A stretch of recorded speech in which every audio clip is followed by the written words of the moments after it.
Welcome back to the deep dive. We're here to cut through the noise and get you straight to the core of what matters. Today, we've got a listener request that's perfect for us. Getting into a book, really understanding it, without maybe having the time to read every single page. Think of this as your express lane to getting literary insights. Especially useful if you're busy, but still want to be genuinely in the know. Exactly. Our job today is to unpack R.F. Kuang's novel, Yellowface. It's sharp, it's satirical, we'll pull out the main ideas, the key players, the plot, and the deeper stuff it's getting at. The goal is getting you well-informed efficiently. And oh boy, there are layers here. It's a really biting look at publishing, identity, ambition, and there's really tricky lines between inspiration and, well, appropriation. So let's get into it. Okay, so the story kicks off focusing on two writers, June Hayward and Athena Liu. They knew each other back at Yale, same writing seminars, published in some of the same places. But underneath all that, for June at least, there's this deep, simmering envy. Resentment, really. It's a really interesting dynamic from page 1. June sees Athena as just effortlessly brilliant, a prodigy. Athena's first book, Voice and Echo, just skyrockets her to fame. And Athena fits this profile, right? Yale-educated, background spanning Hong Kong, Sydney, New York. She's positioned as this diverse new voice publishing supposedly needs.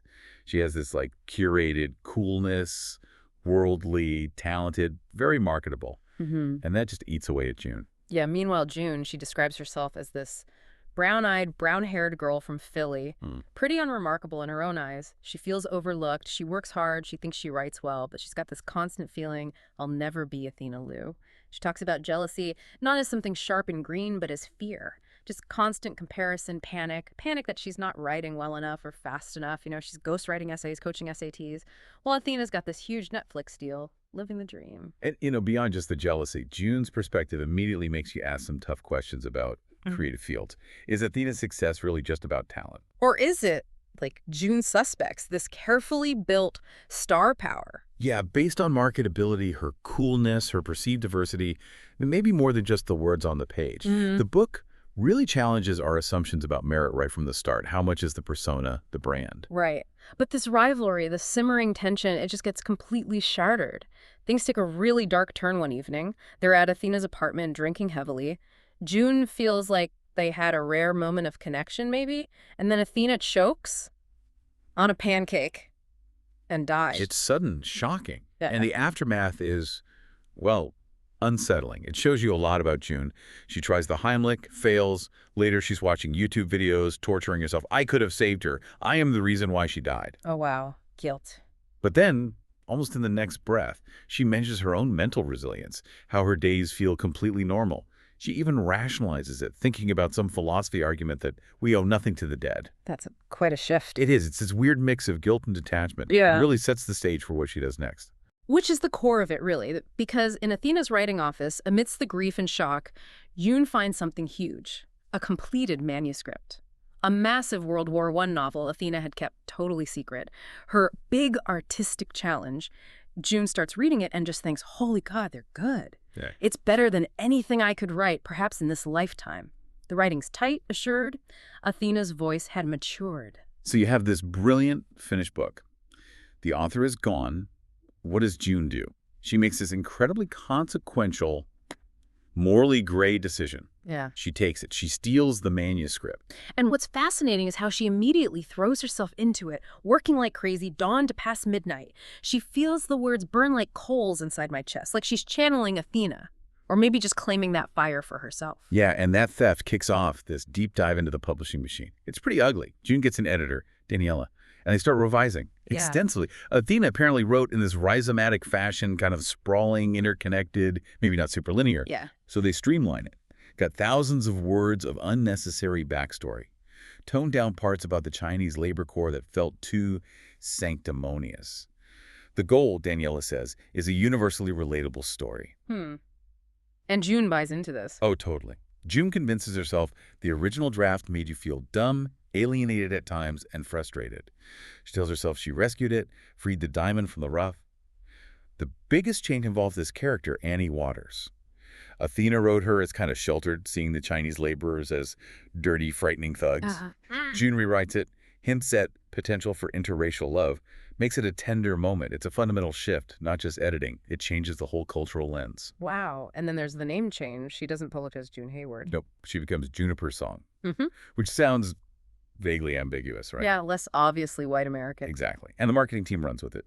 They position her as worldly, maybe Asianish, a nomad. They play up certain background details, obscure others. They even invent a Peace Corps spin in Asia. It was actually Mexico. So it's pure myth-making, all for sale, to get ahead of any potential blow-ups about authenticity. It's a really stark look at how the industry can prioritize a marketable persona, especially with stories touching on underrepresented groups. Juniper Song. It's ambiguous enough to be native, almost, the book says. Allows them to build this image. Diverse, but palatable. Carefully avoiding outright lies, but definitely benefiting from the perception. And it works. Big time. The book, now called The Last Front, is a huge hit. New York Times bestseller list. So June gets everything she ever wanted. The Cinderella story, awards buzz, foreign deals, critical acclaim, the exact success she envied in Athena. But success like that, especially built on a lie, brings scrutiny. Intense scrutiny. The internet does not hold back. Oh, I bet. Accusations fly. Cultural appropriation, cultural leeching. Comments like, uninspired colonizer trash, or another white woman exploitation sob story. And that rewritten Annie Waters scene, it becomes a viral meme, mocking her description of Annie as a lithe young thing. Yeah, the book really nails how online outrage, even when rooted in valid points, can just become this relentless personal pile-on, the dark side of being a public author today. And how does June handle this internally? She fights back. Hard, in her own head anyway. Yeah. She justifies everything. She claims she was just broadening human experiences, being faithful to the historical record. She even imagines critics being disappointed when they realize simply being Asian doesn't make them historical experts. Wow, the self-deception is deep, framing herself as the victim almost. Exactly. It's a brilliant portrayal of how someone can twist their own narrative to maintain a sense of righteousness. Then things get even more intense. This anonymous Twitter account pops up, at Athenalia's Ghost. Oh, no. Yeah, directly accusing her of stealing the book. It's June's worst nightmare made real. Who does she think it is? She suspects Athena's ex-boyfriend, Jeff Carlino, Yeah. and she deals with him ruthlessly. He tries to blackmail her, wants a cut. She records him, silences him. She shows you how far she'll go to protect her lie. But the trouble isn't over, right? There's that scene with the social club. That's right. The Chinese-American Social Club in Rockville invites her to speak. The woman organizing it just assumed, from the name Juniper Song, that June was Chinese-American. Awkward. Extremely. June has to admit publicly that her parents aren't Chinese. The silence afterwards is just crushing. It's this public exposure of the manufactured persona really drives home the consequences of her appropriation. So even after silencing Jeff, the pressure is still mounting. How does it affect her? It really starts to break her down. Mentally. She starts seeing Athena. Like hallucinations. Yeah, visions. Okay. And she hears this constant inner editor in Athena's voice, criticizing her attempts at new writing, calling her ideas too trite, too formulaic, too white. She can't escape Athena, literally or figuratively. The guilt is manifesting. The paranoia must be intense. It is. She even confronts some random woman, Diana Q, in a cafe, thinking it's Athena. She tries to get therapy, but runs into obstacles. She feels completely haunted. The secret is destroying her from the inside. Okay, so where does this lead? There must be a confrontation. There is. A dramatic climax. It happens at the Exorcist Steps in Georgetown. Apparently a private joke spot for June and Athena. June goes there, totally paranoid, armed with pepper spray and firecrackers. She expects Athena, her ghost. Wow. And there, she just confesses everything out loud, believing Athena is somehow listening, crying about how brilliant the pages were, how she just wanted to know what that success felt like. So she confesses to empty air. Or is someone there? Someone is there, but it's not Athena. Who? It's Candace Lee. Remember the editor mentioned earlier? Yeah. The sensitivity reader? The one June complained about? Yes, the one who got fired, partly because of June's complaints. Candace reveals she was behind the Athenalia's Ghost account. Right. Used an old publicist login, some Photoshop, the whole 9 yards. Yeah. And she recorded June's confession at the steps. Oh my God. Revenge. Exactly. Candace says she wanted to ruin her life, just like June ruined hers. It brings this huge publishing drama right down to a very personal, bitter act of revenge. So Candace exposes her. Completely.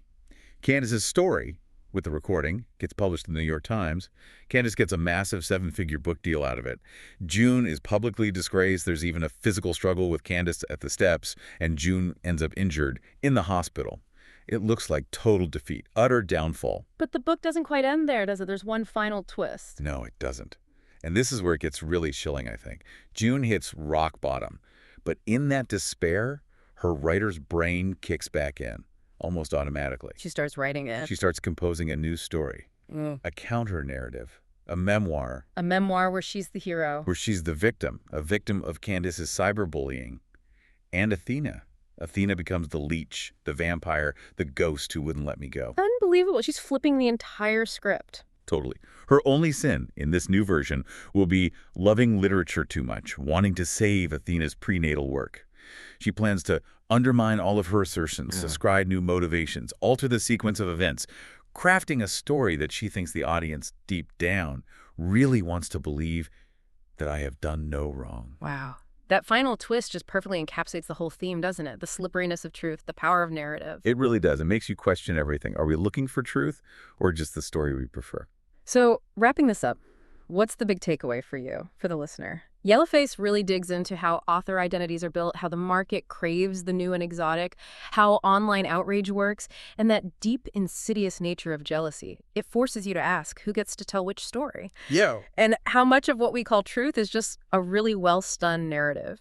Absolutely. This deep dive into June's story just lays bare how authorship, authenticity, public perception, it's all constantly in flux, constantly being negotiated in the literary world today. It gives you a lot to chew on about the stories we accept and maybe the ones we help create. Definitely. So what a journey into Yellowface.